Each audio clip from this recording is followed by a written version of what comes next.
nós vamos observar um texto do qual o apóstolo Paulo ele faz algumas exortações, e para sermos bem sinceros, ele vai trazer uma reprovação severa sobre o comportamento e a postura dos irmãos da igreja de Corinto.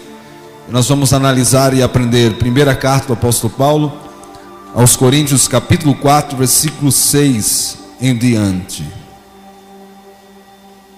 Amém?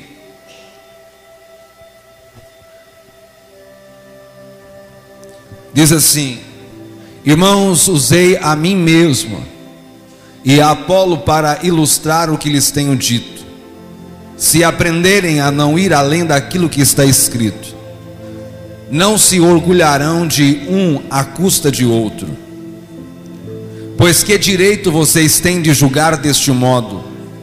O que vocês têm que Deus não lhes tenha dado? Uma pergunta. A primeira pergunta é: pois que direito vocês têm de julgar deste modo? Segunda pergunta: o que vocês têm que Deus não lhes tenha dado? E se tudo que temos vem de Deus, por que nos orgulhamos como se não fosse uma dádiva? Vocês consideram que já têm tudo de que precisam? Pensam que já são ricos e até já começaram a reinar sem nós? Gostaria que de fato já estivessem reinando, pois então eu reinaria com vocês. Por vezes me parece que Deus colocou a nós, os apóstolos, em último lugar, como condenados à morte, espetáculo para o mundo inteiro, tanto para as pessoas como também para os anjos.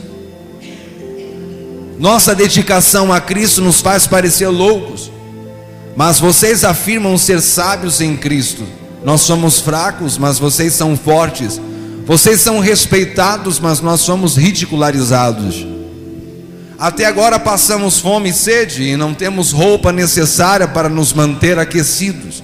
Somos espancados e não temos casa. Trabalhamos arduamente com as próprias mãos para obter sustento.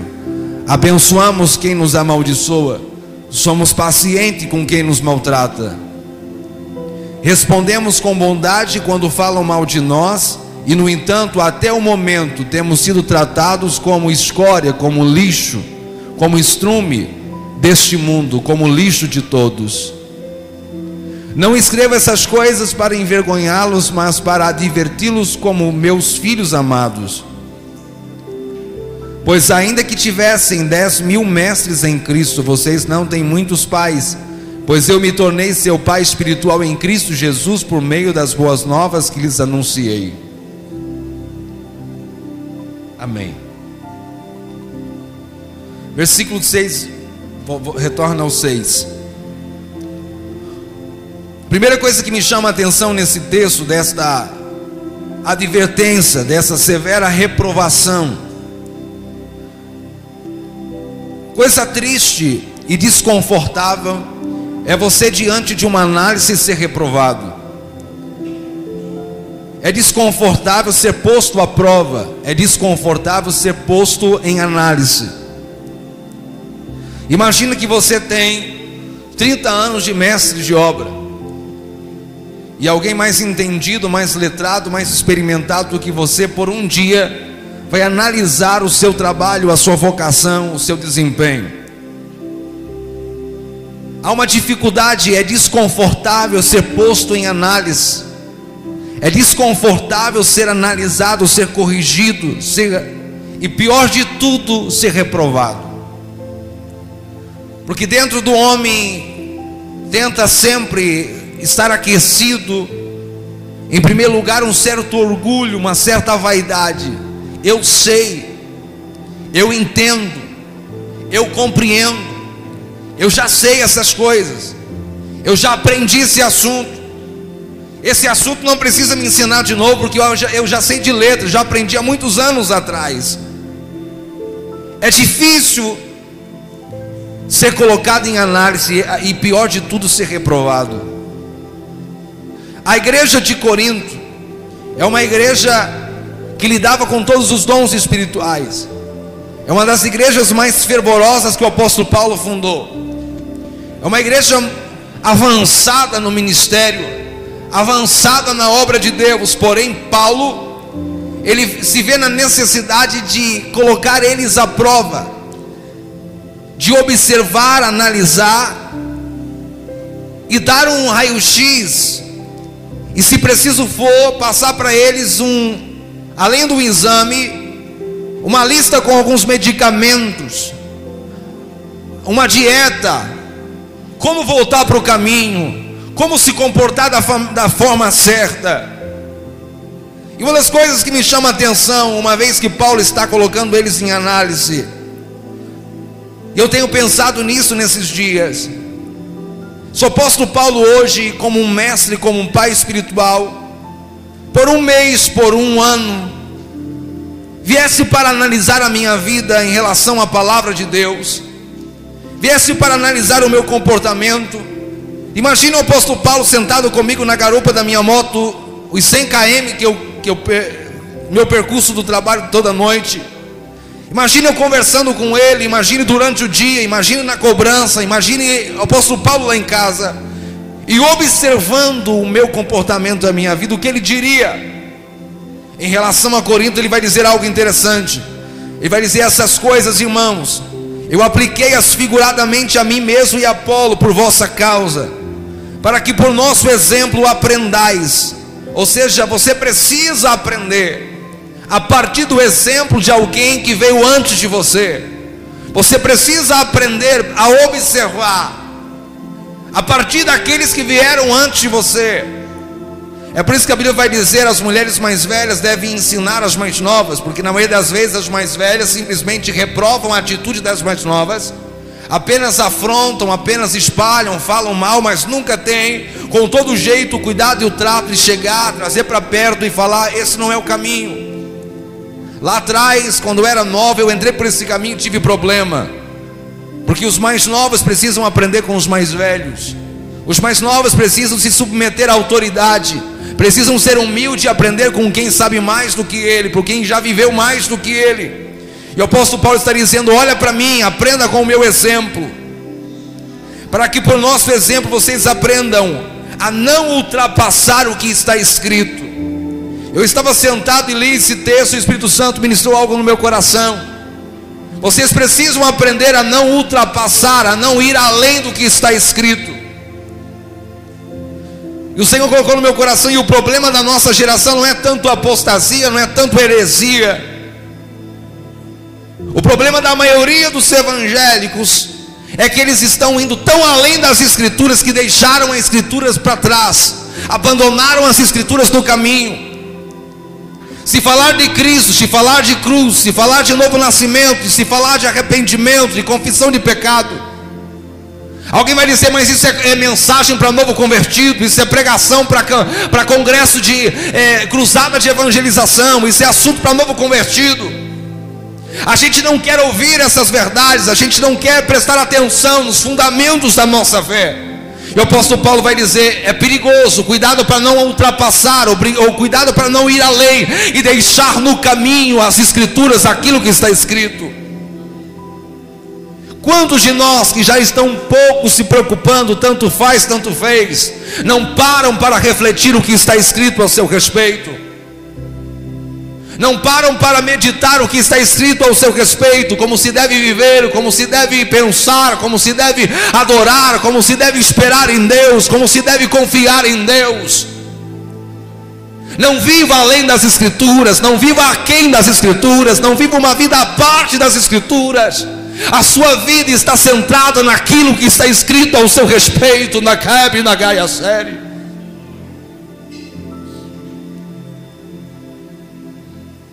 Quando eu me atento para aquilo que está escrito, eu descubro o propósito eterno de Deus para a minha vida.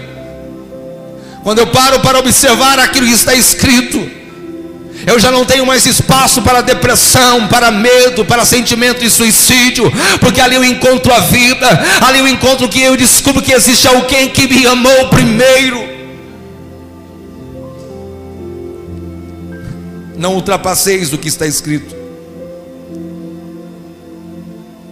O Senhor ministrou ao meu coração ao perigo de ultrapassar, ir além, criar uma doutrina, um pensamento, uma filosofia extra-bíblica, tentar dar uma nova interpretação, centrada no seu próprio pensamento, nos seus conceitos. Sim, isso é perigoso, mas o Senhor também ministrou meu coração. Diga ao meu povo: não ultrapasse, não vá além, não deixe no caminho, não deixe para trás.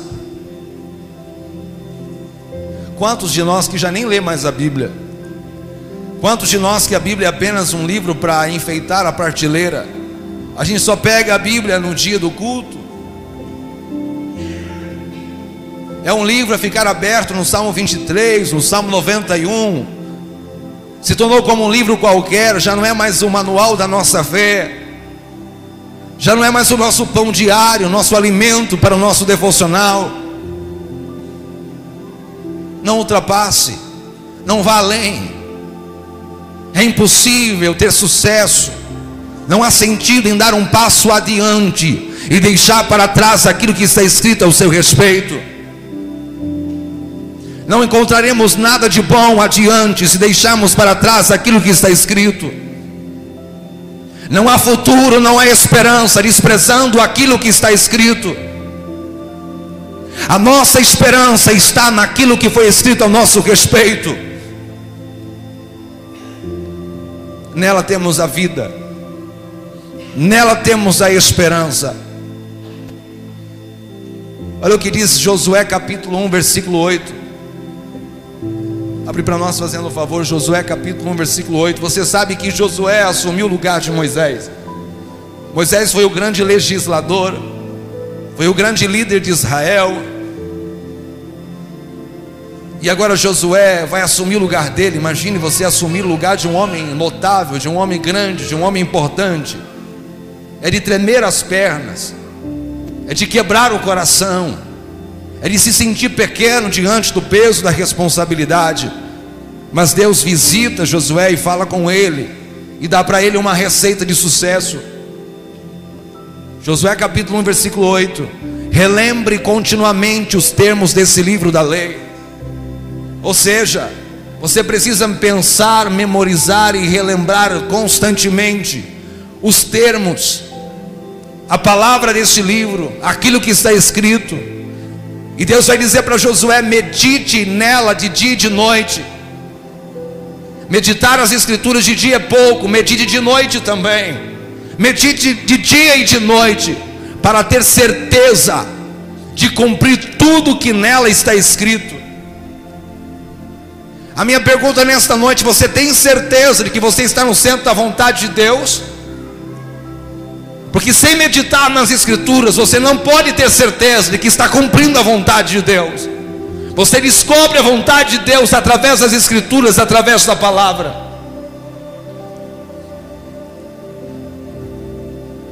Para ter certeza de cumprir tudo que nele está escrito, então você fará prosperar o teu caminho. Então você prosperará e terá sucesso em tudo o que fizer. Esta é a receita de Moisés, é a mesma receita para Josué, é a mesma receita para o Pedro, é a mesma receita para o Kleber, é a mesma receita para Maria. Não vá além daquilo que está escrito, não deixe a palavra de Deus no caminho. Você precisa guardar a palavra de Deus no seu coração, você precisa inculcar na sua mente, você precisa pensar nas coisas do alto. Então fará prosperar o teu caminho, terá sucesso em tudo o que fizer.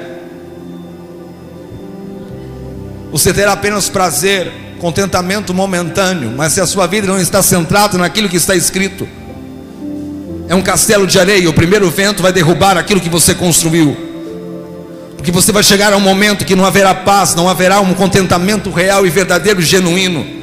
A sua vida e a minha vida, a nossa vida precisa estar centrada naquilo que está escrito. Primeira carta de Paulo aos Coríntios, capítulo 4, versículo 6. A fim de que ninguém se ensoberbeça a favor de um em detrimento do outro, pois quem é que te faz sobressair? Essa é a pergunta que Paulo está fazendo para os irmãos de Corinto.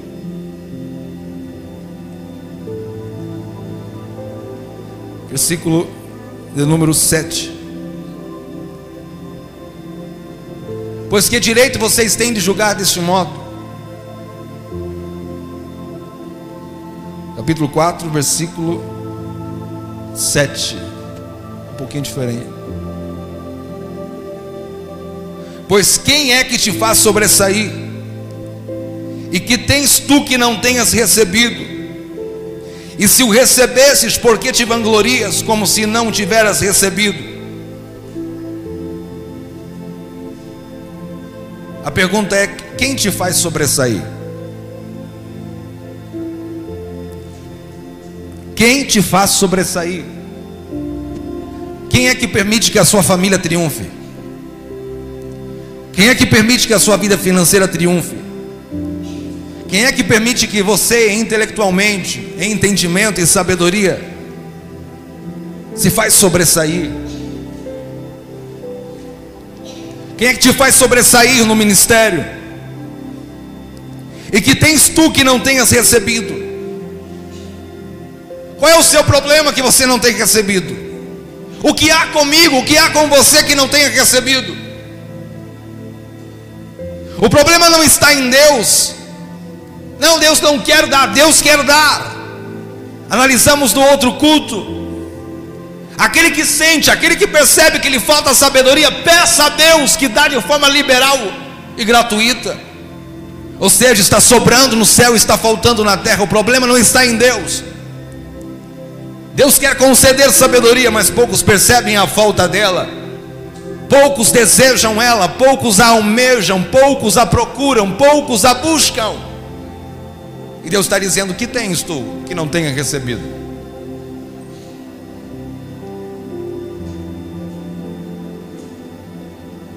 Ele já nos deu todas as coisas em Cristo Jesus. Mas o acesso, sentir, manusear, administrar, a gente só consegue sentir e perceber a partir do momento em que nós declaramos, manifestamos um desejo, uma vontade, um apreço, uma paixão. Eu quero ser instrumento na mão de Deus. Eu quero entender a palavra de Deus. Eu quero cumprir o propósito de Deus. E o apóstolo Paulo está dizendo: o que tens tu que não tens recebido?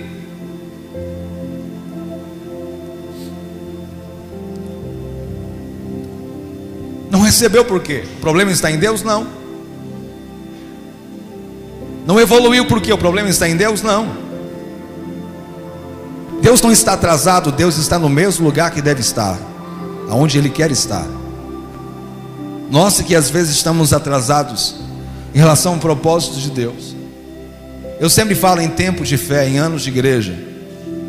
Tem gente que tem 30 anos de igreja, mas é como se tivesse só um. Só teve um ano de aproveitamento, o resto foi: deixa a vida me levar, a vida leva eu.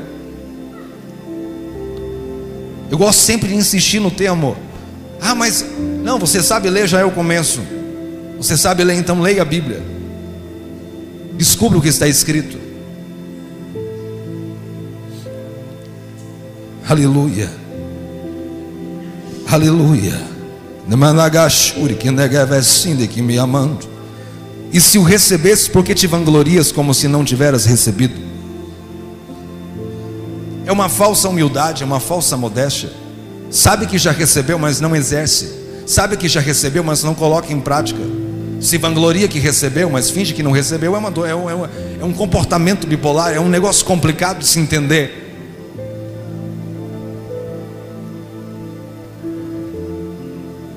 Como se não tiveras recebido.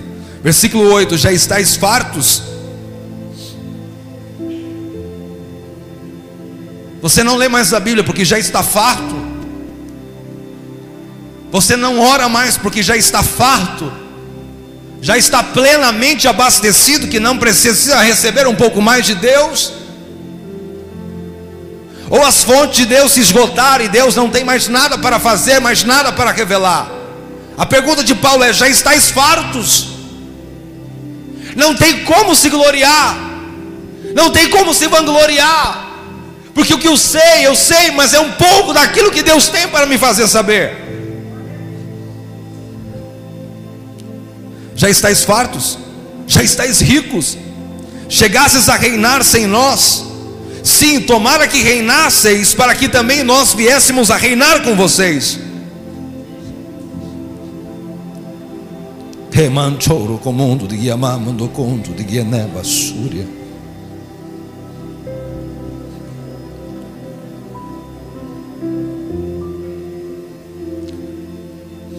O reino de Deus, o governo de Deus através da igreja, não é um governo centrado no indivíduo, mas é um governo centrado na unidade.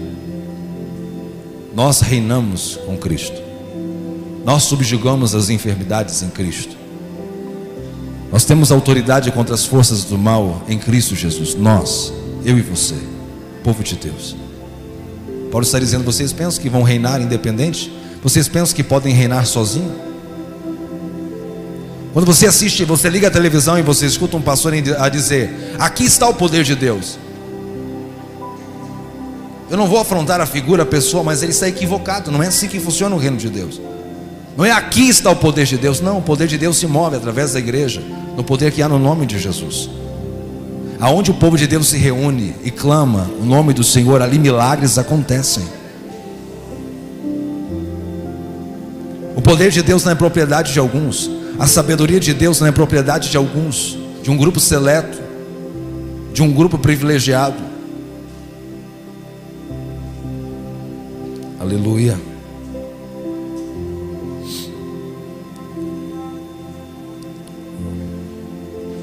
Versículo 9: porque a mim me parece que Deus nos pôs a nós, os apóstolos, em último lugar, como se fôssemos condenados à morte, porque nos tornamos espetáculo ao mundo, tanto a anjos como a homens. Nós somos loucos por causa de Cristo, e vós sábios em Cristo, nós fracos e vós fortes, vós nobres e nós desprezíveis. Versículo 11: até a presente hora sofremos fome, sede e nudez, e somos esbofeteados e não temos morada certa, e nos afadigamos trabalhando com as nossas próprias mãos.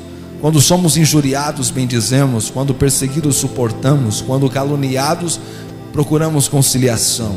E até agora temos chegado a ser considerado lixo do mundo e escória de todos. Eu tenho pensado muito sobre isso. A partir do momento que nós, como igreja, começarmos a entrar no centro do propósito, quando nos apegarmos tanto ao que está escrito, quando a palavra de Deus e nós nos tornarmos uma coisa só, uma só verdade, uma só sentença, uma só proclamação, a gente vai gerar conflito por onde passar.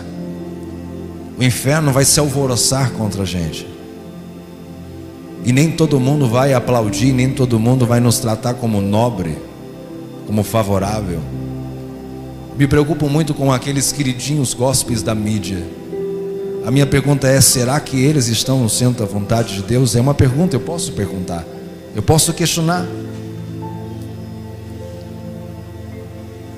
Porque nenhum dos apóstolos, nenhum dos pioneiros da fé se tornaram queridinhos do mundo.